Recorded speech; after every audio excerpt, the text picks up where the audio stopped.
Lisa learned the magic of turning stone into gold. Never thought I'd be found out by that greedy king. To rescue his captured daughter, Homer led the townspeople in a charge toward the castle, and even tree creatures came to help. Everyone engaged in fierce combat with the guards. Suddenly, a blaze of fire swept in. It was the kingdom's guardian dragon arriving. Would they still be able to rescue Lisa? In medieval times, the feudal system reigned supreme. The king was the absolute ruler, with heroic knights and wizards under his command, as well as wealthy merchants. Below them were ordinary commoners, and the Simpson family belonged to the most humble lower class, surviving only on thin broth. Suddenly, a knight barged into their house. Homer hurriedly knelt down to kiss the horse's hoof, but even the horse disdained his saliva. Lisa couldn't tolerate the noble's behavior and viewed them as brutal oppressors, but Homer cut her off mid-sentence. At that moment, Milhouse brought news that severed heads of nobles were nailed to the city walls. The whole family planned to go see for themselves, but first they had to find Marge's mother. On the walls, they even spotted Flanders' head. Lisa was furious because the wealthy were hung on the highest poles. She saw the injustice and oppression in this society, yet Homer and Marge still defended the aristocracy. Marge's mother had contracted a rare freezing disease caused by being bitten by an inexperienced ice walker. The doctor said she would freeze to death like an ice sculpture. The only cure was a flame amulet, which cost 100 gold coins, money Homer couldn't earn in 3 lifetimes. Marge asked Homer how much savings they had left. Let me think.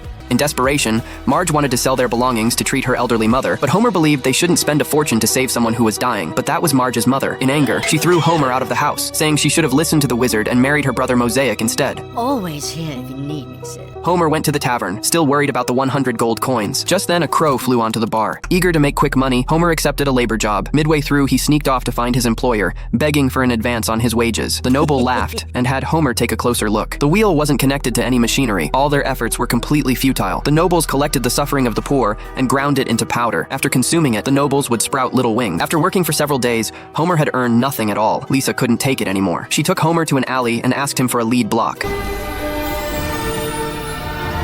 Lisa had been hiding her magical powers because evil wizards would arrest her for it. In the end, Homer returned home with the amulet. Where'd a dirt poor loser like you get all the gold for that? Faced with Bart's skepticism, Homer lied that he'd discovered a new land where there were many slaves to sell. But Marge's mother refused to wear it. She had long been prepared to face death. What saddened her even more was watching her daughter marry a cannibal. Marge didn't want to watch her mother leave. Seeing her daughter's anguished expression, the old woman finally agreed to put on the amulet. To celebrate this moment, Marge planned to roast a hobbit for dinner. Eating the plump roasted leg, Homer felt as if he were in the fields, with the family sitting together and chatting.